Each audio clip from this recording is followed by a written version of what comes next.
Welcome to the Let's Talk BS podcast. I'm Bryan. And I'm Sophia, and we're coming to you live from the 757. Good morning, Bryan. Hey, good morning, Sophia. How you doing? I'm doing pretty good. How are you doing today? I can't complain. It's Friday. It's I a know. good day, man. I felt good this morning, man. I don't know. It felt really good, man. I had some music playing earlier. Had my oldies but goodies while we were getting prepared for this episode. So, I was talking to Sophia, though. She's not up on the old school music, though, like how I am, man. You know? I was playing a little bit of Prince, a little Mike Jack, the Gap Band, a little Frankie Beverly and Maze. And she was looking like she don't know what was going on. A couple songs she knew, but What? I knew every one that you played. Okay. Just because I didn't get up and you won't feel in the spirit. You won't feel in the good juju in the air. Mm-mm. Oh man, No. Okay. It's Friday No. man. Fridays. It is a good day. Yeah. It's a nice day. It's beautiful outside. I mean, it's gonna rain today, but it's been beautiful all week. It has. It has been really I was gonna say it's crazy. What they say last week was Groundhog Day last week, and they said we're gonna have, because of the groundhog. I mean, obviously it's kind of fictitious stuff, but they said we were gonna have 6 more weeks of winter. But I mean, literally the next week it was the complete opposite. We were in the 70s. Then we're gonna be in the 70s today. Yep. Yeah, we were in the 70s yesterday. I mean, I think the other day before that was like in the 60s. So I mean, it's been like spring weather like already, and we're in February. So It's kind of wild. Good old Virginia. Yep. Yeah, good old Virginia. That's us. Yeah, you don't know what to expect. You don't know what to get. Yeah, you don't know what to expect. And then, you go look at the news and they way off here. Yeah. They tell you, hey, it's going to be a nice day and it's snowing outside. Yeah. That's how far off the meteorologists are here. Yeah, that's true. That, you got a point. I mean, it's not. I wouldn't say that far, but it's pretty close. It's far. Yeah, it's pretty far. It's way off all the time. It's funny. I've always felt like whenever there's like a tropical storm or like you said, like snow that we're anticipating, whenever they say like, hey, it's not going to be that much, it's normally is a lot. And then when they say it's going to be a lot, it's normally not. So it's just like normally I always like, you prepare obviously for everything, but my mind always goes to like, hey, whatever they say, it's most likely going to be the opposite of what they say. So, yeah. Yeah, I don't know. They need to do a little bit more training here in VA. More training, yeah. I don't know. I don't know what the training looks like for meteorologists. for that type of They job. they must look at something to kind of tell you like, hey, what things are going to look like. Maybe the clouds, maybe just the air. I'm pretty sure there's stuff that they can kind of. Behind it, but Yeah, but that science ain't sciencing, is what you say? At all. It ain't sciencing at all. It ain't sciencing. I hear you. So how was so you need to revisit. How was your this past week and I guess weekend? How was last weekend for you? Oh, it was pretty good. I took my daughter to go get her hair done, so dropped her off, picked her up. It was great. And then I had a pretty chill weekend, man. It was nice and relaxing. That's pretty much what I did. And we do volleyball every Sunday, so once we finished up with that, me and my oldest, we actually went to dinner together and sat down somewhere and ate. Came home and then we got ready for the week because this week was kind of busy. Really. Yeah, this week was pretty busy. This past weekend I had a pretty good eventful Saturday, I guess you could say. My son, like you said, your daughter's playing volleyball. My son, he's playing basketball, so he had another game and he actually did very well, man. I saw the videos online. Yeah, he was actually bouncing the ball and everything. Yeah, he was running the point guard for a little bit, man. He was bringing, because normally he just kind of get lost in them, like he just kind of blends in and don't really try to, assert himself in the situation. Correct. So, the coach, like in warm-ups, because, they practice before the game starts, like I could tell he had a little bit of different bounce to him. Yeah. He was kind of, a little bit more, immersed in this and with his teammates and everything. So, this game, coach kind of gave him a little bit more responsibility. So he was running the point guard. It was funny, man. I was so excited. And this week was also our week to bring the snacks, So my wife, she was the what do you call it, the snack mom, or how they say, like soccer mom, or bring the I've done I had to do that, like for Carter and Jada. Yeah, so I was like, how did she put them together? Did y'all kind of like just bring like, because I know some parents, what they'll do is they'll go get like chips and they'll get the drink, and then they'll just bring the whole box of chips and the drink, and then just be like, here, have at it. That'd be us. That'd be us. Yeah, we got the 18-pack. I went to the grocery store like 2 days before the game. It was like Thursday or Friday. and went and got the 18 pack of chips with the different variety, and then like the little juicy juice joints, got those as well. Okay. And then and then like you said, after the game was over, I kind of set up shop, me, and then like everybody. They know what to do. Yeah, they know the kids. They fall in line. Yeah, they just ran over there. They look around like, who next? Yeah, they ran around, start grabbing them or whatever, and going back to their parents or whatnot. And then it was funny because another guy, he brought snacks too. So I think it was a mix up. Yeah, it was a mix up. But I'm pretty sure, I didn't look at it. I know Brooke keeps that list or whatever, but she was pretty certain it was our week. So yeah, because they got like the little sheet and then correct. Yeah, so that was pretty cool earlier in the day on Saturday. And so then, I do mine's different. So instead of bringing like the snacks as a whole, I like actually pack them and put them in little Ziploc bags. So then when the kids come up, I just give them the Ziploc bag, and it's already bundled together. Got it controlled out. Of course, there's nothing in the bag that's loose. So like it's like a juice, some cookies, some goldfish, and maybe a fruit snack, and I'll put it all in this bag, and then it's already Ziploc. So all I got to do, instead of them like going in the buffet line and get everything, it's already put together, and you just come and get those. Yeah, that makes sense. Yeah, I think we just did it. Like I said, we just took that step out of it, man. We literally just got the box and went there. Listen, that worked too. Yeah. But it was cool. Like I said, he did very well this game. I was very proud of him.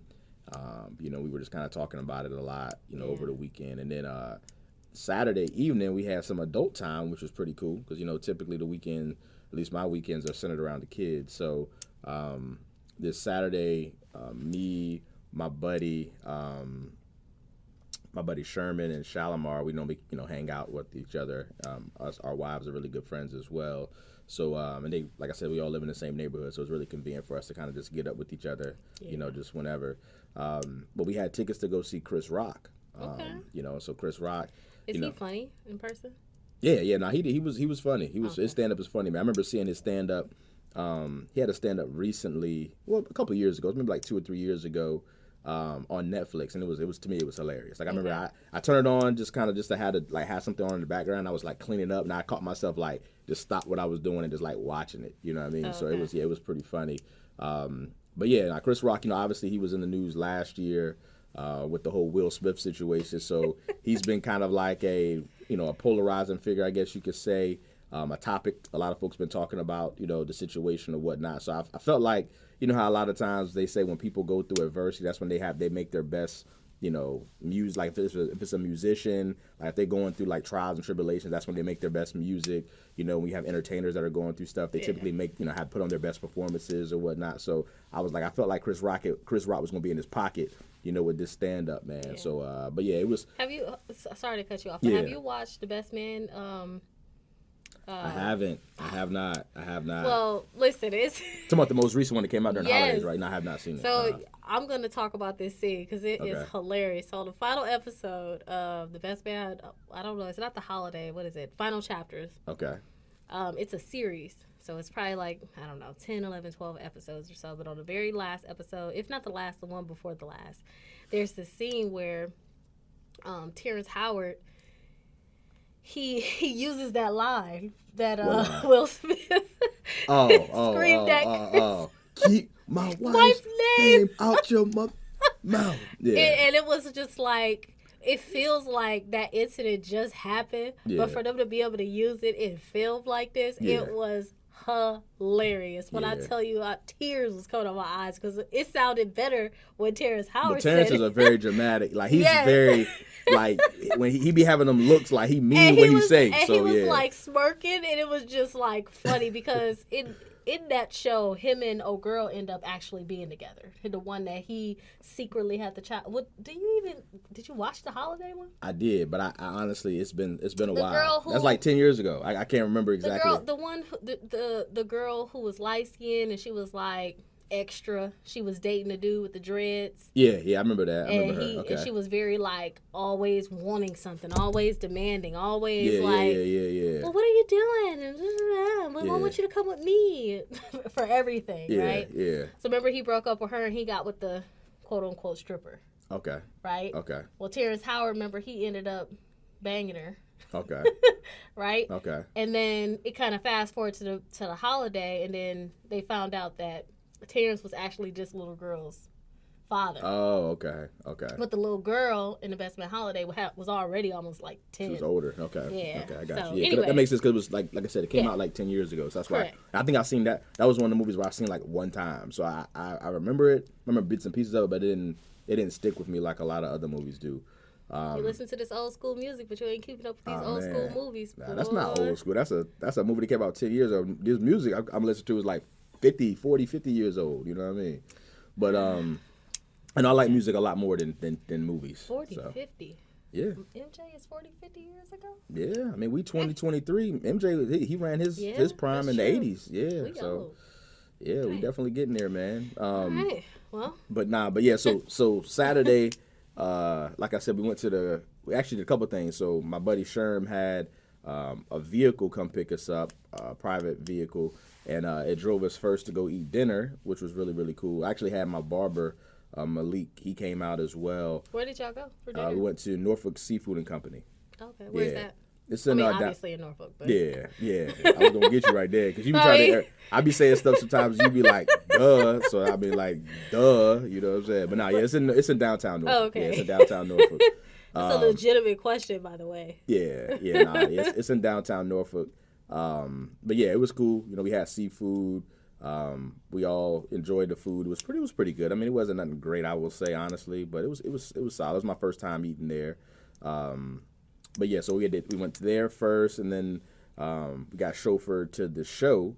The show, I mean, it was crazy. It was like, man, mind you, Saturday it was really, really cold. I think that was the coldest day of the year so far. Listen, it was like in the low 20s. That whole weekend, like the end of that week going into the weekend was cold. Yeah, so mind you, the show was at Chrysler Hall, which is like a small, almost like a big auditorium. I guess you could say, like a pretty big auditorium. They have like a lot of like plays and stuff that are there, and so I think it holds maybe like 600-700 people, I want to say. Yeah. And it has opera style with the seating on the top, on the sides or whatnot. Yeah. But it was we got there, man, and it was so many people. It was probably like 400-500 people outside in line, like literally. And then it was the same thing like I mentioned before in a previous episode where the Kevin Hart show I went to, where you got to put your phone into a bag. Yeah, so we had to do that, which I didn't know because they didn't say anything about it when we got our tickets or whatnot. But it was pretty cool. We got really good tickets. Me and my buddy Shal and his wife and Brooke, we were in the third row, and my buddy Sherman, him and his wife, was in the first row.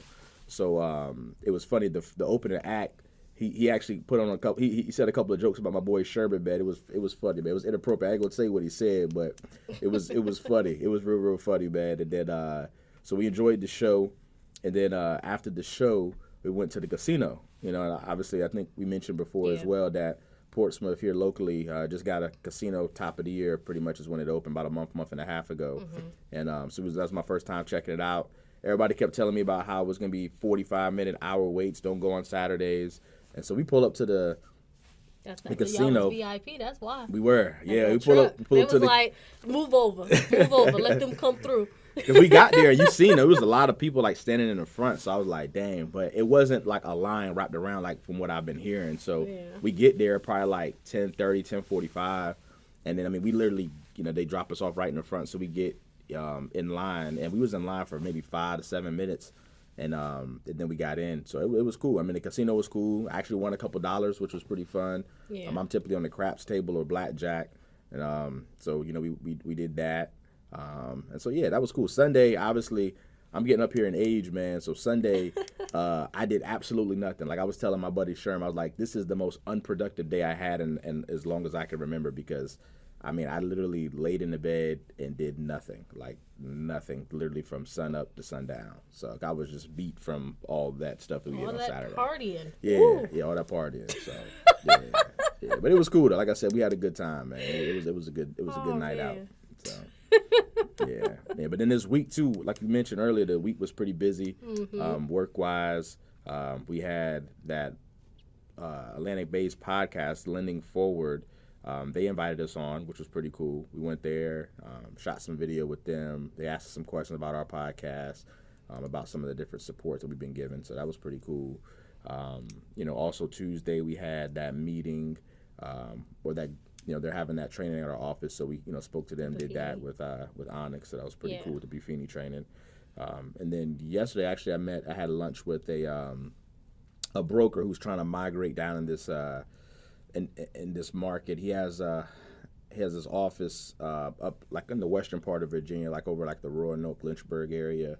And so, he reached out to me on Facebook and we connected. We had lunch, man. I think we could potentially work together and do some things, man. He seemed like a good guy, and it seemed like he was talking the same language that I talk. So I'm pretty good at, I think my mother gave that to me, man, just kind of having that discernment on people's, like, just their intentions and just how they are, kind of really, filling out the person that I'm talking to, man. Correct.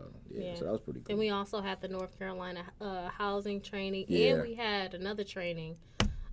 Chinoa, that was Chinoa's training. Yeah, the new product. They rolled it out, and basically, I guess so many people had questions about it. They were like, "Look, take this training." There you go. Yeah. We had 2 trainings this week. Which yeah. Both of them were very helpful, obviously, because we want to know what we're doing when we're giving out this information to the client. So I got my first deal using Chinoa's down payment assistance under contract. I want to say it was Wednesday. It was a perfect situation. I got a buyer who, makes too much money for the Virginia housing program that we have because they're first-time home buyers. They don't have enough money for down payment and closing costs. They're getting closing cost assistance from the seller, so that was great. But they didn't have enough money. Are they in a area that? Are they under contract? Yeah, they are under contract. Yeah. Is there property in a nah, not targeted area. I looked in the target area zone, and it's not in the target area. So it worked out, though. Like I said, with the new program, we were able to get them secured through Chinoa with the down payment assistance. So they're virtually having to buy this house with maybe $2,000 out of pocket, and this is over a $400,000 house that they're purchasing. So it's also a really good situation. So actually, I had to have a conversation with someone yesterday, because I had a pre-approval letter that I sent out, but sometimes when we send out pre-approval letters, these pre-approval letters are, you're approved, but with the condition of, right? Correct. And so this particular person had a pre-approval, but the condition was that they had to pay off a credit card, which was only like $800, which is, that's common. We have a lot of people that have to pay off a debt just to make the deal work, right? Correct. So it was only $800. They knew about this in December, but then decided to go and charge more money on it. So now they paid it off, and then they just they never paid it off. Oh, they didn't even pay it off to begin with. They just kept adding to it. Oh wow. Okay. So then, guess what? Now, instead of you paying off what we originally discussed, now you have to pay off more because you charged it more, right? Correct. We do check that.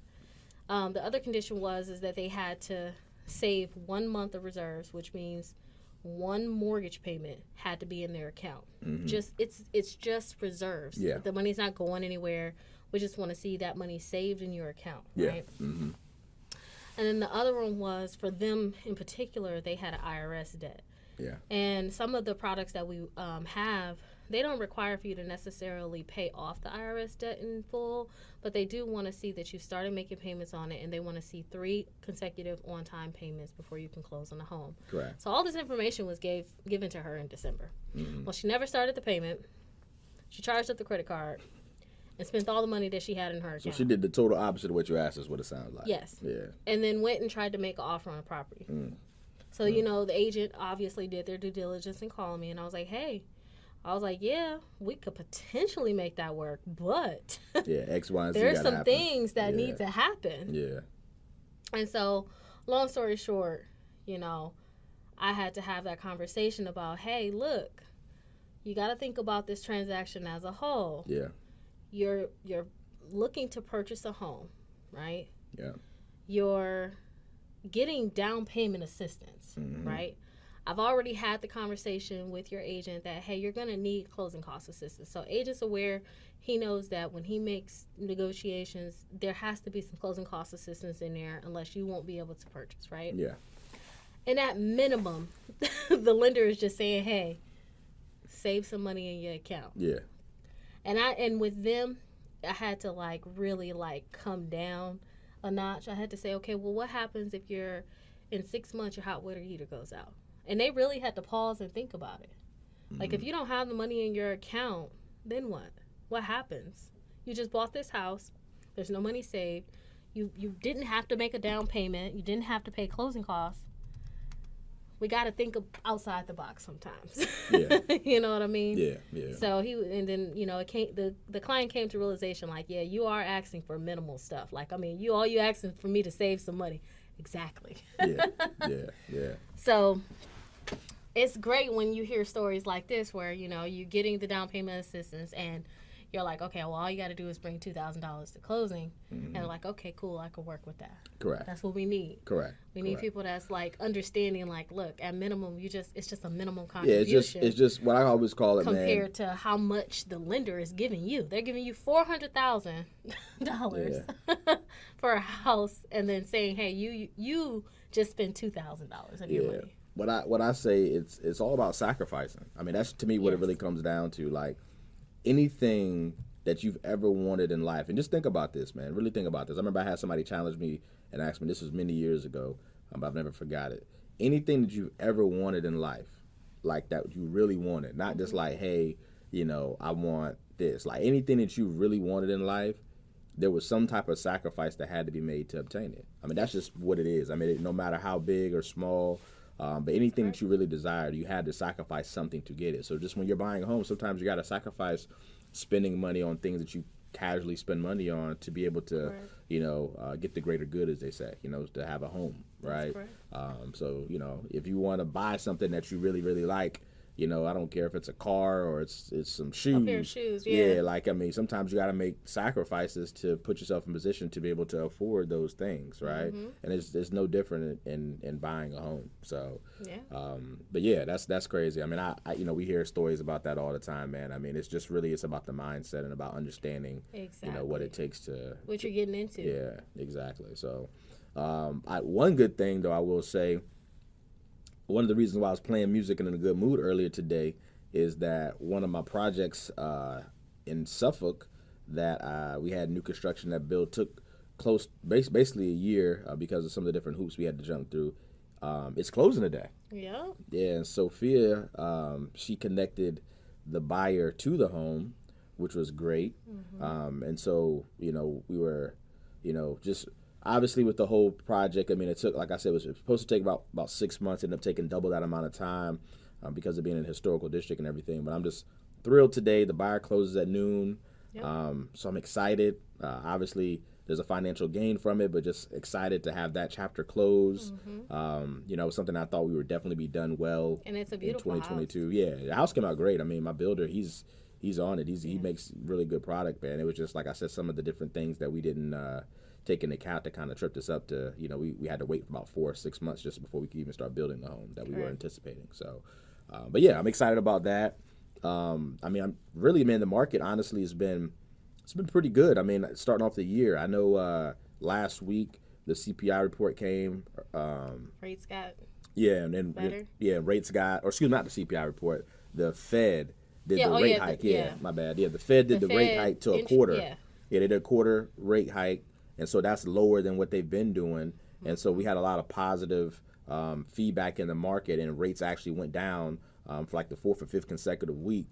But then right after that on Friday, the jobs report came out and showed, I think it was like over 500,000 jobs were created in January alone, if I'm not mistaken. And so, that then had an adverse reaction and brought rates back up. And so obviously the last couple of days, rates have been going up. So that's why. There's also been announcements like on social media of these major companies with huge layoffs. Correct. I can't remember which ones in particular, but there's some of your well-known companies. There are some of your major players in the market. I think I saw Tesla had a major cut. I think Twitter had some as well. It was some of your major companies. I think Apple had some too. I couldn't remember which one, like Twitter versus Facebook. That's why I didn't really say a name, but I know it's some of the products that we use probably daily. Every day. They've had some. That was kind of surprising. That's why the market kind of had like, oh man, and so, but yeah, I mean, all in all, like I said, I mean, the market's been responding. I would say, and buyers have been out there. I mean, I know applications have been up. I know myself, I've gotten, the last 3 to 4 weeks, I've gotten multiple, 2 to 3 contracts, sent to me. So, I mean, like I'm saying, the year started off pretty well. So I'm excited to see, how it progresses as we enter spring buying season coming up here very soon. So yeah, and then I know that an agent stopped by when I was here at the office for you, and you weren't here. Yeah. She was coming for pop buys. Correct. So Yeah. That's something that we also do. Yeah. Yeah. We do the pop buys. Pop buys are pretty cool. It's They're like little gifts with marketing on them that we give to people just to kind of like say thank you and, be present. Yeah. Be top of mind for folks. Yeah. Sometimes I know when we help people buy houses, that after we've got them to the closing table, sometimes, we don't speak or we don't really, there's not a need for us as it is when they're going through the process of buying a house. So, occasionally we'll do pop buys and kind of just stop by or, give them a call and say, hey, just checking in with you, seeing how everything's going. And so there's an agent that I partnered up with who we've done a couple deals together that she came by to get some of my information so she can put on the pop buys that we created. We had some pretty cool ones, man, with Valentine's Day coming up, kind of like these little heart things, that was kind of catered more towards the women. But yeah, it was pretty cool. It was pretty cool, like I said. Valentine's Day is catered towards the women. All right, now that's a whole other different conversation. Okay. It is. I think they made up one for y'all. What is it called? Sweetest Day? What?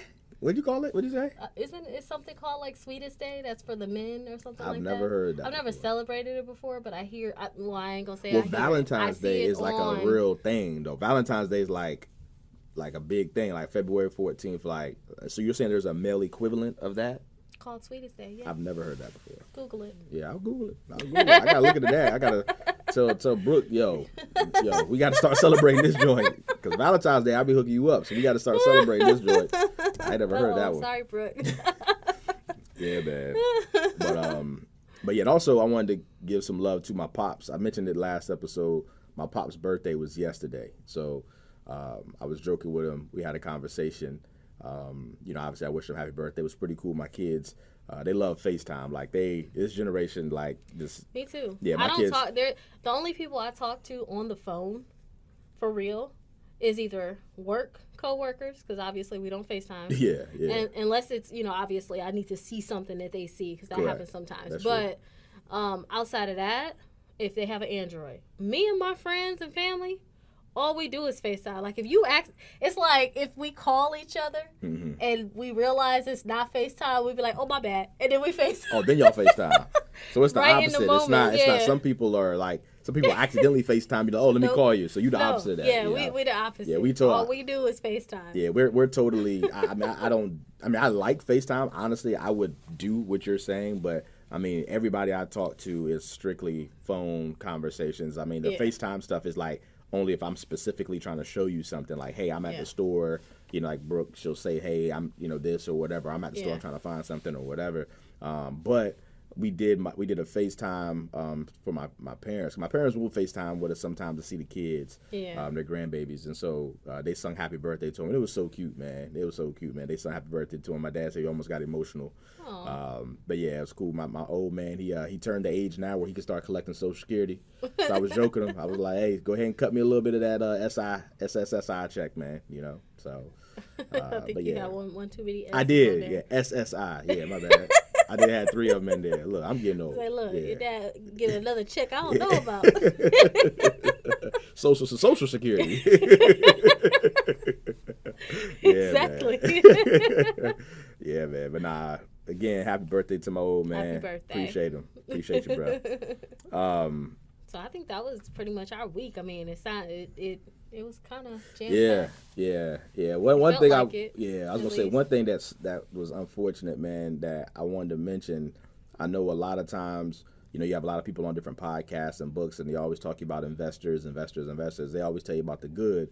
A lot of times they don't tell you about the bad, that comes along with it. So I do want to bring light to a situation I got personally going on.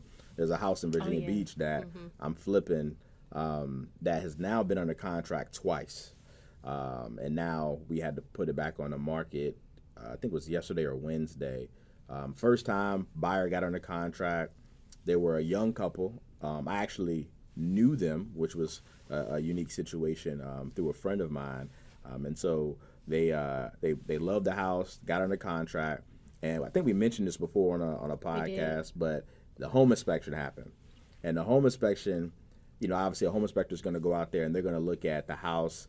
They're going to go through everything. If their door is not closing properly, if it's a door jammed, they're going to mention it. If there's a electrical receptacle cover that's even a little loose. Even if there's a loose handle on the door, and all it requires for you to do is take a screwdriver and tighten it. They're going to mention that type of stuff because they go into extreme detail, letting you know any and all of the issues that may be wrong with the house. So then that way, moving forward, you kind of know what you're walking into. Exactly. And so, and that's what happened. I mean, I'm there were some things that needed to be addressed. Like I know in the sink, in the tub, the water pressure wasn't strong, so the water wasn't coming out as strong as it was in the other places of the house where it had normal water pressure. But again, something that could be fixed. Yeah, there was a GFCI when it comes to like I needed to change the outlet. There was a 3-prong, needed to be a 2-prong. Like it was just little stuff that an electrician could easily go in there and make a change for. There was one ventilation that needed to be corrected in the attic as well, and then there was a couple of pieces of siding on the side of the house. Didn't have a cover. Yeah, one didn't have because it was outside. Yeah, so when you have an electrical, look at the home inspection. Yeah, when you have electrical receptacle on the outside of a home, you got to have a cover because obviously there's weather, different things that come along, so you have to have like a cover on it. And the one I had didn't have a cover on it. So little small stuff, like I said, for an investor, for someone who knows about it, the things that we can get a home inspector or handyman out there and get all those stuff corrected easily. But they were overwhelmed with that home inspection, and they asked for a release from contract. So I was kind of like upset about that because I felt like it was a nice situation for them. It was a beautiful home, and it was exactly what they were looking for. And so then that happened. Then put the house back on the market. The next week, we got under contract with a cash buyer. So we was like, in our world, cash is like a thing, right? So you get a cash offer. You don't have to get an appraisal done cash is king, right? So you get a cash offer. You don't have to get an appraisal done. So from the selling side, that's good. The buyer said that they were going to pay their own closing costs. They were going to close in like 2 weeks, which is great as well. So I was excited. Like, we were really excited. They were excited. They sent us proof of funds. So they showed us that they do have the money to purchase the house. And literally the next morning, their agent called us and said the buyer doesn't want to buy the house no more, that she thinks that it's too expensive. We were like, what? Like, she's the one that put the offer in. Like, what all of a sudden changed? Like, and so we dig a little bit more deep. We dug a little bit more deep and found out that she was relatively young. She was 19 or 20 years old, and she had just received a pretty large inheritance. And so she just didn't want to, I guess she thought about it a little bit, and she said that she didn't want to pour that amount of money into that situation. This was her first time spending that large amount of money, which I get, but at the same time, I don't know, man. That was just kind of bad business, for her to kind of do that. And so now we have the house back on the market again. So just as an investor, just want to put it out there. I know I got some investors that listen a lot and have questions. I mean, those are sometimes things that come up that a lot of folks don't talk about, from the investing side. So yeah, being what they say, it costs to be the. It costs to be the boss, man. It costs. Heavy's the head that wears the crown. So I mean, it does, man. It's a lot of responsibility, a lot of things, a lot of stuff that comes up. You just gotta make decisions. You gotta pivot, as they say. But it's cool. I love it. All right. Well, that was our week, guys. So next, we have exercise your knowledge. So during this segment of this episode, we want to we look, I'm tripping over my words. Yes, you are. We, as in us and I, look. Yeah, mm-hmm. No, but we want to ask a mortgage-related question and then give you time to think about that answer. And then later on in the episode, we're going to reveal that answer. So today's exercise your knowledge question is, can you use your retirement funds for your down payment and or closing costs? So that's a pretty good question. I feel like, we've actually mentioned this before. So if you're listening to the episodes, you should know the answer to this question. Yeah, sure. But if you're new to listening to our podcast, then definitely think about the answer. We will reveal it later on in the episode. Oh, yeah. So moving forward, today's topic is all things USDA. Yes, USDA. Am I talking about the meat that you get at the grocery store? We're talking about these home loans in these rural areas, USDA loans. Yeah. Yes. So, our most popular loan programs here in Hampton Roads is the VA loan. And of course, we always mention our conventional loan and our FHA loan, but one that doesn't get as much love because we don't really have too many rural areas in Hampton Roads is the USDA loan.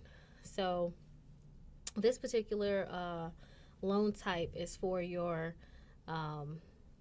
low to moderate income individuals. It offers you 100% financing for you purchasing property in what will be considered rural areas. So areas that have low population, more of your like country-like cities. I'm trying to think of like what would be an example of that here. Like I think Smithfield in Virginia. Yeah, there's some way out Smithfield. There may be considered USDA, but the funky thing about USDA is you can't just guess if it's USDA approved. They actually have like a website where you can enter in a property address and it'll tell us if that property is considered USDA approved. So it's very specific. Yeah, very property specific for sure. Here we go again. Yeah. Oh, goodness, yes. So this particular product, they do allow you to purchase a one-unit property only. So they're very strict. There's no opportunity for a duplex, triplex. You can buy I guess you can get a condo, but I mean the chances of there being condos in rural areas is probably pretty low. On the lower side. Yeah. You could actually purchase a manufactured home. Correct. And if you don't know what a manufactured home is, it's almost like a one of the homes that you could actually move and it's built in a factory. Correct. And then they put it on the site there. Correct. Now, where the home is. When you do purchase those types of homes, they are required to be permanently affixed to the ground. So Correct.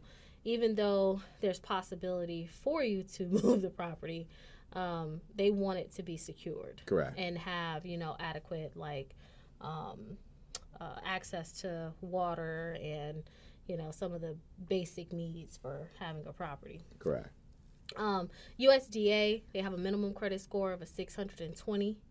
There is a guarantee fee that they charge you, so it's kind of similar to FHA's fee or the VA funding fee. They just call it a guarantee fee. This particular fee is 1%. And it may change. They have the ability to change their fees, but as of right now in 2023, that fee is 1%. But they also charge an annual fee of 0.35%. And so that fee, there's no way to avoid it. You're always going to have it. The only way to get out of it is if you were to have the USDA loan and then you've lived in it for some time and then you decide to refinance out of it into a different product, and at that point, you no longer have to pay the annual fee. Yeah. So USDA, I mean, it's a very useful loan for the folks that live or want to live in that type of environment. They sound like they. No, I'm just saying the rural area. I mean, some people like to be near a Walmart, or near. Me. You said not a Walmart, but I want to be in the city. Yeah, you want. I feel like where I live in Chesapeake is a little country. You think so, bro? Okay. Uh-huh. Yeah. If I want to go do something, I got to go all the way to the oceanfront. Nah, I mean. What is there to do in Chesapeake? What is there to do in Chesapeake? Yeah, besides go eat. I mean, there's. For adults. Yeah, for adults. I mean, there's nice little bars and things in Chesapeake. I mean. Okay, sorry. Besides eating and drinking. Then what are you talking about? Going to do what? Like anything. Well, give me an example that's something that Virginia Beach has that Chesapeake doesn't. The beach. I mean, that's just location. I mean, I can't bring water to the middle of the city. Like, I mean, come on now. But there's nothing that Virginia Beach has that Chesapeake can't offer. Now, I will say that there's probably. I mean, you got the Apex Center, which is like super fun, and that's I feel like it's adult friendly because they got the axe throwing and all the different things like that. So that's for your, probably middle school, high school, and up. Not really too many little kids will be in there. And then I'm pretty sure that they have some things that you can do at night with adults that you can drink and do all those things, right? Yeah, that's. I thought we weren't talking about that part, the drinking and the bars type of stuff. You're right. Okay. Yeah. And then let's see, you got the Funny Bone in Virginia Beach. Comedy show. Yep, comedy show. But that's, I mean, again, that's like 15, 20 minutes away, though. That ain't like it's like far, I guess. I mean, the oceanfront is, a little bit further out than Chesapeake. That's probably a good 30, 40-minute drive. But, I mean, those areas that you just mentioned, I mean, they do have, to me, I mean, I agree with you. Like I said, there's more. Virginia Beach is obviously a lot bigger than Chesapeake, so there's more to do. But as far as, like, it being a drastic difference, I mean, in my opinion, I mean, I grew up in Virginia Beach and I live in Chesapeake, so I kind of got a good understanding of what there is. And Virginia Beach has more stuff, but it's not a huge difference. And honestly, it's not far. So I guess I look at, like, you could live in Virginia Beach, right, and be further away from the Funny Bone and from Apex, and you could live in Chesapeake and be closer. You know what I'm saying? Like, there's parts of Virginia Beach that you can live, and that's actually closer. Let's say, I guess if you don't mind traveling 15, 20 minutes to get to where you gotta go. Yeah, that makes sense. I think that's reasonable. Yeah, I think that's reasonable. But yeah, we kind of went off topic there. So yeah, we did. Yeah, as far as, like I said, the USDA loan. The reason I said environment is just because, in rural areas, I mean, there's normally a lot less, going on. There's a lot less people that live there. It's a lot more land, a lot less stores, eateries, things of that nature. And they do things like cow tipping. You said what? What did you say? They do things like what? Cow tipping. Cow tipping? Okay, I don't even know what that is. I know. Okay. Yeah. But yeah, so anyway. Listeners, do y'all know what cow tipping is? Oh, I don't know. I guess they'll let us know. Yeah. I don't know. I've never heard of it. What is cow tipping? I mean, you gonna tell us what it is? So, I used to live in Michigan, right? Right. So, where I lived, it was kind of like here, where it was like kind of city-like, but then you can drive 15, 20 minutes away and be in the country. So, people out there used to do things like at night they would have fun and they would go, and while the cows were like, in their resting stages of the day, they would go and try to do what they can do to knock over, push over a cow. Over a cow. Interesting. Which was so wrong, but obviously for them it was fun. That was just what they did for fun in rural areas. Yeah, we won't have none of that around here. I ain't touching a cow. Yeah, like I went to the Virginia Zoo. You know how they got like the pet area? Yeah. And my kids was like, "Oh, let's go pet the animals." Well, I walked over there. I was like, "I'm not pet. No." For real? No. Yeah, my kids like to do that. They'll be a little scared a little bit, but like it's like if I do it, they'll like to do it as well. My kids, they like animals a lot. So, but mine do too. But yeah. that's what they like. I don't hold them back. I took them. Yeah. I just wasn't about to, participate. I got you. And then as soon as we were done, I was like, "Okay, guys, let's go wash our hands." Oh yeah, gotta wash your hands for sure. Yeah. Yeah, but reeling us back in, the USDA product is also income limited, so it's income restricted. So that's something that we have to actually watch out for. So it's kind of similar to, I know you've heard us discuss like the VHDA. Income limits. So USDA does have their income limits as well. Now the cool thing is with USDA, you can purchase new construction. So if that builder, obviously new homes got to come at some point, right? So if that builder has submitted the documentation to USDA to be USDA approved, and it happens to be a new construction property, you can purchase a new construction property under USDA. So that's good to know, because sometimes you may look at a new construction property and just automatically think that you won't qualify just because of that term, new construction. Correct. And also another good plus with the USDA loan is 100% financing, right? Yeah. So you can purchase a home and not have to put any money down. And like I said, it plays into it being in an area where it's, typically the folks that are buying those homes are in the lower or low to moderate income areas, right? Correct. So it allows you not to have to put any money down as far as the down payment goes. And they also allow for a seller to contribute 6% or up to 6% in closing cost assistance. So in most cases, 6% should cover all closing costs. I mean, I really can't recall a situation yeah. where 6% wasn't enough to cover closing costs. Even in your real lower purchase prices, 6% typically will cover all closing costs. So it's cool that you could potentially buy a home, in these areas, not have to put any money down because they allow 100% financing. And then also, if you're in a situation where the seller is willing to contribute to your closing costs, you can get all of your closing costs paid. So that's a win. That's a win. That's why, for me, I really like and I really hope that everyone, out there listening, man, buys a home if you haven't purchased a home yet. I seen a pretty cool stat that during the training that they had at our office this past Tuesday, which was kind of mind blowing when you think about it. But I know a lot of folks out there, they're wanting to earn income, be wealthy, have generational wealth. Is kind of like that trigger word that I hear a lot of people use. But they ran a study and they said that a person who owns a home versus a person that rents the home, right? They kind of gave a side-by-side example, and they said a person who owns a home has a 44 times the net worth of a person that rents a home. So just think about that for a second. A person who owns a home, a person who rents a home, the person who owns the home or owns a home has 44 times the net worth of the average person who rents a home, right? So that's to me is astronomical, because that also goes about your mindset, right? The mindset of a person who's renting a home or who's going to rent forever versus a person who's going to purchase a home or who actually is currently owning a home, typically they're totally different, right? And so just, making that leap of faith or just, purchasing a home is going to put you in a situation where you're just making that decision is going to put you better off, for your current and for your future. So that's why homeownership is so powerful. Yeah, it is. You know what I always say? What? You can either pay your own mortgage or somebody else's. Yeah, that's true. That's a fact. That's a fact. That is a fact. Even right now, right, I'm still in process of finding a tenant for one of my, on the other side of the duplex, but the one tenant is pretty much paying the mortgage. It's not like I'm, coming out of pocket too much. Yeah. Like, realistically. So they're paying that mortgage, and then when the other tenant comes in, that's just money in my pocket. Yeah, that's just gravy. Yeah. Icing on the cake. Yeah. Icing on the cake. Yeah. Yeah.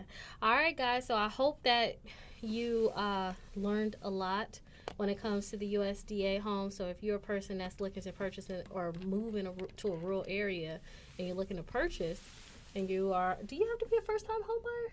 No, you don't have to be a first-time home buyer. No. I was about to say you're a first-time home buyer, but no, I don't think you have to be. So that's a good thing. If you're looking to move to a rural area and you want to purchase and you qualify, you meet all the standard requirements of USDA, you could definitely take advantage of that 100% financing. It's probably the second best loan that's out there compared to the VA loan. Correct. However, it's restricted to a certain area. Yeah, I can't remember. I remember obviously during the pandemic. No, I was gonna say during the pandemic, surprisingly, or not surprisingly when you think about it, because of how low rates were and money was so cheap during that time, there was a couple of folks that did USDA loans that I helped that, they just ended up, they would rather have stayed in one of the 7 cities, but the activity was so much, it was $30,000, $40,000, $50,000 guarantees that they just, moved to maybe 15, 20, 30-minute drive further out. That was designated in a rural area, and they was able to get a home, not have to put any money down and not have to compete as hard, but just obviously just added another, let's say 20 to 30 minutes to their commute. So it's funny. So speaking of that, I just had a conversation with someone that I was issuing a pre-approval for. He came to me and he was like, I'm ready to buy, but he was like, I just been hearing that the market, the rates are going to get better here in the next few months. And so I was like, well, don't be discouraged on buying now because of what rates are going to be in the future. If they happen to go down, we can always refinance. Correct. And I kind of explained to him the process of refinance, and I said, but what you aren't going to be able to avoid is the bidding wars. Correct. So if rates do go down, and they go down tremendously, that means that it's going to open the floodgates for multiple offer situations. People are going to be paying more than more than what the property is worth, and then you're going to be in a situation where you may pay $20, $30, $40, $50,000 more than what that property is worth, but you have a better rate. It almost equates to correct the same thing when you think about it, because you're financing now more money. Yeah, exactly. That's why it's a win. I mean, get the house now when it's more favorable for a buyer. There's closing cost assistance that's been given out now, I would say regularly, depending on the situation. Depending on the situation. I mean, obviously there's some times where it's a really, really good house and it's in a, area where everybody wants to live. So you may get those one-offs where it's a multiple offer situation, even now. Yeah. But honestly, for the most part, on average, you probably can still get some type of closing cost assistance. Exactly. So just like he mentioned, about the Chinoa loan, I mean, this guy's coming out of pocket maybe $2,000 because he got closing cost assistance and he was approved for the down payment assistance portion of that loan. So, don't be discouraged to buy just because of what you believe the future may be. Correct. Because you can always get the home now. Secure it now, and then you could position yourself better later. You know what I mean? Versus, waiting for something that's not certain. And then when, you do wait for that, that's going to now open up a lot more people to be in a situation where the terms are now not going to be favorable for you. You're not going to have any leverage in that situation. So it's always smarter to take advantage of the situation when you have the leverage, and then you can make the necessary adjustments, once those things come up. And then what ends up happening? You get into these bidding wars, you become frustrated, right? Because you've now bidded on 5, 6, 7 properties, because I've seen it happen before. And then you turn around and you say, you know what, forget it, I'm just going to rent. Yeah. And rent prices aren't cheap. Yep. And the amount of money that you put towards that rent during that time, I mean, you could have had a home and been putting money towards your net worth versus somebody else's, Because guess what? I'm my house right now, I actually tallied this up the other day, and I'm pretty sure you could do the same thing. So the amount that I pay in a mortgage every month, if I was to sell my house today, and I've been paying this mortgage for the past, 7 years, something like that? 6 years? I've been paying this mortgage for some time now. And if I was to sell my house today, I would get every payment that I've ever made to that house back in cash. But when you rent, you make those payments, you leave, you get nothing. Yeah. You barely get your deposit back because maybe your dog peed on the carpet, or maybe you spilled some red juice on the carpet, or maybe, you accidentally put too many holes in the wall. So they use that deposit to make, to fix what you may have damaged while you were there. But for a person who owns, it's a whole nother ball game. Correct. That's right. Yeah. That's right. All right. Well, all things USDA. So earlier in the segment, we discussed, we brought up the topic for Exercise Your Knowledge. So if you're new or if you're just now joining the podcast, we ask a mortgage-related question, and later on in the segment, we reveal what that answer is. So earlier in the segment, we asked, can you use your retirement funds for your down payment and or closing costs? So we're going to go ahead and drum roll. All right, guys. So yes, the answer is yes. Y-E-S. Yes. I think it was that. I remember growing up, I think it was that Herbal Essence commercial where the woman was in the shower and she was washing her hair. She's like, yes, yes. I was like, whoa, like what was going on? I was like 10. I'm like, I was just like, yo, like, is that like, you know what I mean? Because they were trying to play on, a woman's, whatever. But anyway, the answer to the question is yes. Yes. You can definitely leverage your retirement account to help when it comes to down payment or closing costs or both. I think. Well, let me give this disclosure. Though. Okay. There are some retirement plans that do not allow you to take out any funds. And I know one specifically here in Hampton Roads, one city, let me put it like that. If you work for one of the cities here in Hampton Roads, there's one specifically that you cannot take your retirement funds from. So definitely check into that.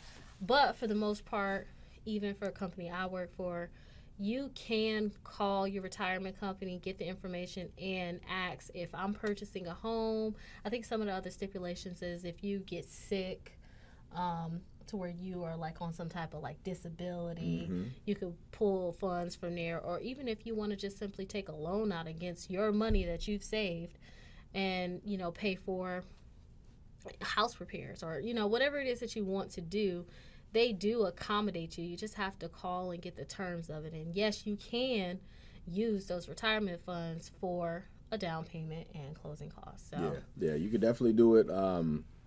And I always try to, because sometimes I know people, they want to hold on to say, you know, this is my retirement, this is what I worked hard for, this is the money I'm going to live off of. And honestly, we're in a new day. It's not the same how it was like when I'm 36, so like how our parents and grandparents did, where they try to put money to to the side. Like now, I mean, really real estate is a normal a really good source, I would say, for retirement, right?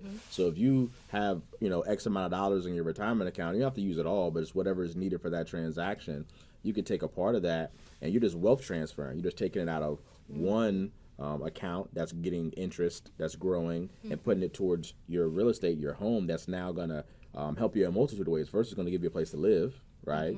Obviously, you probably are desiring that place because that's why you want to buy it. So you're going to be able to live in a place that you want to live. So your comfortability and just the secureness of a home itself is something that is providing for you. And then, like I said, when you now own that home is going to grow on average about 3 to 5% annually. And most retirement investments accounts are kind of close to that. But honestly, real estate, if you look at like just a 40-year window, real estate has outpaced most retirement and investment accounts historically. So, by you taking the amount. Yeah. So if you only contributing $350 a month at 5%, that's a lot less than 3 to 5% of 300,000. Correct. So, well, I'm just talking about as far as like a lot of times, like, a retirement account, when as far as how it grows, right? So a lot of times a retirement account, you'll have like different investments that it's tied to, and so the annual growth when it comes to those investments accounts, real estate is outpacing those growth in those investment accounts that your retirement baby hooked up to, right? Correct. So that's why it's always good. It's not like you're taking from yourself and saying, hey, I'm going to have to work an extra 4 or 5 years because I'm taking money from here. Like, no, you're just taking the money from this investment and placing it in this investment, which is actually giving you a lot more bang for your buck than a retirement account is. Because typically in a retirement account, you're not really going to utilize that until you retire, right? With this money, you can utilize it in the facet of now and the future. So it's kind of like a double win in that situation. So yes, the answer is yes. You can, like I said, and like Sophia mentioned, there are some retirement accounts, so you do have to check, make sure that yours is eligible. But I would say majority of them out there are eligible for you to pull for a home purchase. Yes, that is correct. Yeah. All right, so what's upcoming? Yep. Right? This week is going to be a really good week, so start kicking off. I mean, today is Friday. Obviously, it's really nice outside. Tomorrow, I don't know, is it going to rain tomorrow? No, it's not going to rain tomorrow. Actually, the weather's supposed to be, I think the temperature's supposed to drop tomorrow, so it's supposed to get back down like the 40s, 50s, but it's not going to rain. It's actually going to rain Sunday, which is Super Bowl Sunday, which sucks. Sunday, but it's still a good day. Oh, yeah, no, so, I'm talking about just the rain part of it. Yeah, the rain part. The reason I was saying it sucks is because I'm going to have my folks over, and I'm going to be cooking on the grill. And so just, being out there in the rain, I'm cooking some chicken. And I'm cooking some ribs. Okay, that sounds good. And then my parents I haven't grilled since my cousin was here. It's crazy. Yeah. So I'm looking forward to that. Like I said, Super Bowl Sunday. I know a lot of times people typically order food out. I try to beat those lines and try to avoid that chaos because I know how.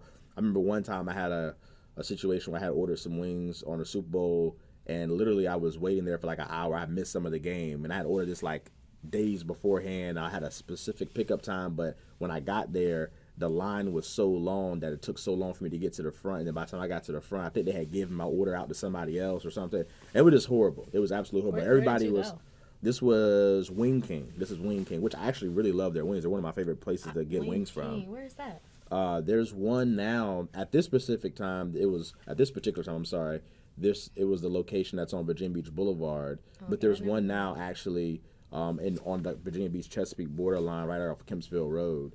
But yeah, I mean, I never forget. I mean, that time, and I was pissed. There's this one wing place in. So I used to work in Janif, for probably, I don't know, maybe a year or so like that, because working for the previous lender that I worked for, I had multiple offices. So I had an office on Dam Neck's base. I had an office on Oceana's base. I had an office on Holland Road. I had one at Lascara in Norfolk. And then I ended up getting one at Janus. So I was like all over the place, all over Hampton Roads. But there was this wing spot that's right by Qdoba. And then there's that Panera. And then in between that financial institution and Qdoba, there's this wing spot, Wild Wing, no, not Wild Wing Cafe, some wing spot. But when I tell you their chicken is like no other, it's the best wings I ever had. Buffalo wings, like spicy buffalo, that I've had like here in. Oh, wow. Yeah. Okay, I have to check them out then. Yeah, they're pretty good. Yeah. I haven't been here in a while because I know when the pandemic happened, they kind of like shut down for a little bit because it was like it's like a mom and pop shop, you know, but in a pretty good location. Yeah, Janus is a busy area. Yeah, it's a busy area, especially all those different businesses that's right there. Yeah, everybody is always walking. There's that gas station. I mean, there's just so much over there. But yeah, they were always packed, and they were pretty good. I don't know if they're still owned by the same people. I heard. What you doing for the Super Bowl? Are you ordering food then? I mean, you might want to check them out then. I haven't listened. That's Sunday. Like I ain't figured, because you gotta think, for me, Sundays is game day. So this week we got a game at 1 and 2, and I'm pretty sure that my daughters want to go to open gym at 3, and then after that at 4 I'm free. But then the game starts at 6:30. So if I sit and watch the game, there's no way that I'm gonna be able to get food together. Well, I was talking 6:30. Yeah, I was talking about going to the spot because you said you hadn't been there in a while. I was just talking about maybe going, because obviously I'm cooking on the grill, but I know it seems like you got a lot going on. Maybe you can go to that spot. We might have some salads on Sunday. No way, you can't have no salad on the Super Bowl Sunday, man. You gotta eat good. That's like the American Thanksgiving. Like it's like a second version of Thanksgiving. Okay. Like as far as that type of food. Y'all cook enough food for my house, and it would be good. Okay. But Sundays I'm always busy, so it's kind of like I having to drive from Chesapeake to Oceanfront, and then trying to make it back to Chesapeake, and then go to Norfolk to get some chicken to come back to Chesapeake all on Sunday. Come on now. I hear you. Nah. I hear you. Okay. With 2 kids fighting each other in the back seat. I hear you. That's a lot. Anyway. Yeah. But anyway, so Sunday. Let me go back to Sunday. Yeah, I got the Super Bowl Sunday. And we got Monday. We got the Barry Habib forecast party. Yeah, that's gonna be fun. And we also have our town hall meeting on Tuesday, which is, always great information. Yeah. Then we also on Tuesday got Valentine's Day. Oh yeah, looking forward to that. Yep. See if I know I'm gonna hook my wife up. I'm gonna see if she got something for me though. I'm gonna see. She gotta. I want to hold my breath. Sweetest Day. Yeah, I'm gonna ask her about that. I'm gonna ask her about Sweetest Day. So. And then when Sweetest Day come around, Brooke just tell them I don't know what that is. You don't know what's going on? Nah, she better know. She better find out. And then on the 15th is my son's Carter's birthday. Oh, so he'll be happy 4 birthday, years Carter. old. Yeah, good old Aquarius. Okay. And then also another exciting thing that we forgot to mention, speaking of all this, Super Bowl stuff, Rihanna's performing. She is. I wonder what the performance is going to be like. I mean, she hasn't performed in. Yeah, a minute, because obviously it's been a long time. Like I seen her perform in Miami when I went to a Drake concert, and that was when her and Drake was kind of like, I don't know. I'm gonna say that they was kicking it because I don't know what the relationship was, but she was there. Just I guess she came to see him, and then she just came out on the stage, and so of course she was out there, but that was the last time I seen her. Yeah, I've never seen her in person before. I like her music. I know the album Anti, I think it was called, was fire. Like I like R&B music, as I mentioned earlier, but you like old school R&B. I like old school R&B more. I do like a select few artists that are out that have come out in the last 15, 20 years, but I would say that Anti album that you like Adele? Adele? Hello. Nah. Ain't that her? That is her. But that's she can sing, but that's not. I mean, that's not my cup of tea of R&B music. I like a little bit more rhythm, a little bit more, upbeatness. That's not you really. You like Fantasia? She all right. She cool. She makes some good songs. Okay. But anyway, I tell you, boy, you've been going today. Every time I say something, you just been trying to dissect it, go this direction. I can't even get my thought out. Like you did about 3-4 times today. My bad. But nah. So yeah, Rihanna. I'm looking forward to seeing what she has. I know she just had a baby not too long ago. And then, like you said, obviously with the pandemic, nobody was able to perform for a couple of years. So I'm really looking to see. She's probably going to have, what most folks do is when they perform in the Super Bowl, they normally have new music about to come out, right? That's kind of like the biggest stage to kind of debut something new they have. So I'm eager to see what she has going on. Obviously, she's been killing it on the business side with her, her lingerie line, I believe it is. I know she became a billionaire, I think, just last year because of all that stuff. So can I chime in? Of course. Go ahead. Go ahead. Say whatever you want to say. So it is Fenty, but then she also has the beauty. Mm-hmm. Yeah, lingerie and the beauty. Mm-hmm. So, yeah. That's all you have to say? That's all I have to say. Okay. I mean, it sounded like you were struggling for a second there. I wasn't struggling. I wasn't struggling at all. Okay. But yeah, I'm eager to see what she has going on. I think she's going to do well. So yeah, I'm eager to see what she got. Hopefully she has some new music on the way. That'll be dope. Yeah. I'm trying to think, like, you said that usually when people perform at the Super Bowl, they got something new coming. Mm-hmm. Beyonce did that, right? Mm-hmm. Yeah, Beyonce did it. I remember when, what's it called? The Weeknd. The Weeknd had new music coming out. Yeah, okay. I remember, who was J-Lo, it? maybe? Bruno Mars had new Bruno. music come out when he was on. I think he was on stage with Beyonce, if I'm not mistaken, at one time. Yeah. I wonder if she's gonna have any special guests. Like, did they mention that? No, they didn't mention it. Nah, not her specifically, but yeah, sometimes they have like special guests. Last year was in L.A. So last year was a little different. They kind of just paid tribute to like a lot of the different folks that were in L.A. Snoop Dogg. Oh yeah, I remember that. Yeah. That was actually a pretty good show. That was really good. Yeah, really good. Yeah. That was really, really good. Because I remember like somebody did a really good job. Was it Snoop?